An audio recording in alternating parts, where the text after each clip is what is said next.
क्या इंसानियत खत्म होते जा रही है? यह घटना है कुटुंब मोड़ की, जहां पर एक पिता ने अपने 3 बच्चों को चाकू से काटकर आम खिलाया।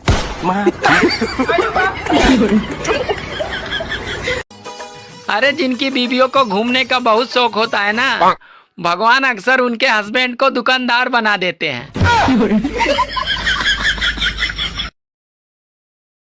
जितने दुश्मन हमारी जान के हैं, जितने दुश्मन हमारी जान के हैं, जितने दुश्मन हमारी जान के हैं, उनमें आधे तो खानदान के हैं, उनमें आधे तो खानदान के हैं, उनमें आधे तो खानदान के हैं। कानून की लॉजिक समझिए। अगर आपके बगीचे में सोने की मोहर या तेल का कुआं निकल आए तो सरकार तुरंत बोलेगी ये देश की संपत्ति है। अच्छा। लेकिन उसी जगह से अगर गांजा या बंदूक निकल जाए तो पुलिस कहेगी ये तुम्हारा है, चलो थाने।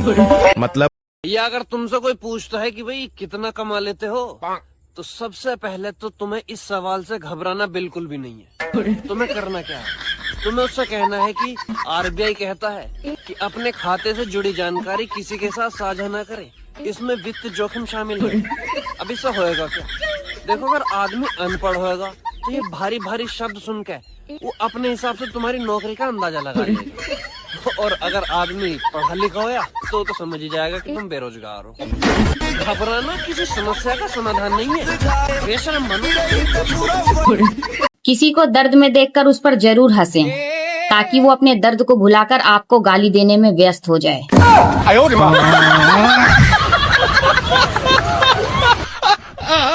तो भैया, ये जो पौड़ी आप इस वीडियो में देख रहे हो, इसकी बड़ी ही खास बात है। इसकी खास बात ये है, जब भी आप इस पर चढ़ोगे तो आप छत पर पहुंच जाओगे।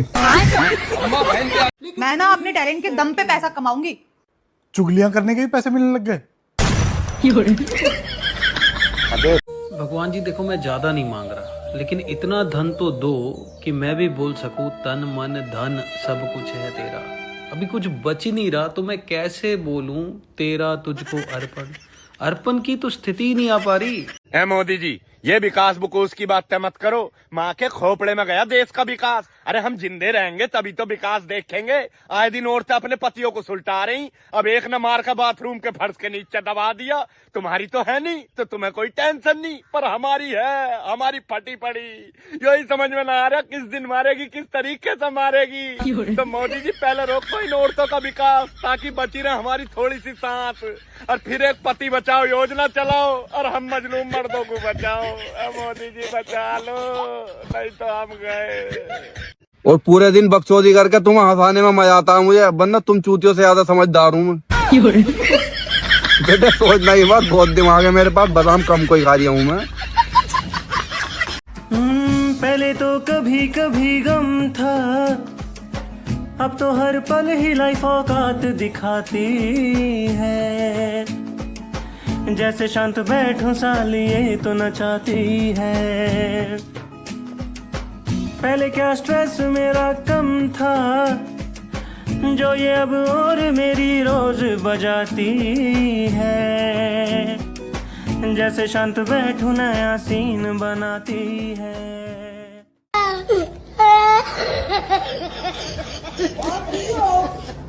मेरे पास ना तो अकल है, मेरे पास ना तो शक्ल है। मेरा फ्यूचर ब्लैक होल से भी ज्यादा ब्लैक है, और मेरे करियर तो डिस्ट्रॉय हो ही चुका है, क्योंकि पढ़ाई लिखाई के अलावा हर एक चीज में मेरा मन लग जाता है। ऐसी हालत में भी मेरा एटीट्यूड बुर्ज खलीफा से भी ज्यादा हाई। मैं सदा सुखी रहूं, मेरे दुश्मनों की मां जाए, हर मनोकामना पूरी हो मेरी, मुझे मेरी उम्र लग जाए तो तथास्तु। दुनिया पहुंच गई है चांद तक, और हमारे यहाँ थोड़ी सी ज्यादा बारिश क्या हो जाए, इतना पानी भर जाता है कि हम पहुंच ही नहीं सकते अपने मकान तक। जहाँ होते हैं वहीं बैठे रहते हैं सुबह से शाम तक। और मेरी हरकतों की वजह से मेरा खुद जीने का मन नहीं कर रहा, और मेरे साथ लोग जिंदगी बिताने के सपने देख रहे हैं मामा। मैंने कभी किसी कॉन्फिडेंट या एजुकेटेड वुमेन को मेरे पे हेट करते देखा ही नहीं। ये कोई चिचुंदरी हो जाए जिसको ज्यादा दिक्कत होती है लाइफ में। चले? हाँ। अरे घूंघट तो निकालो। घूंघट? हाँ। मुझे दिखाई कैसे देगा घूंघट? मुझे नहीं पता, घूंघट निकालो, ऐसे ही जा रहे बाहर।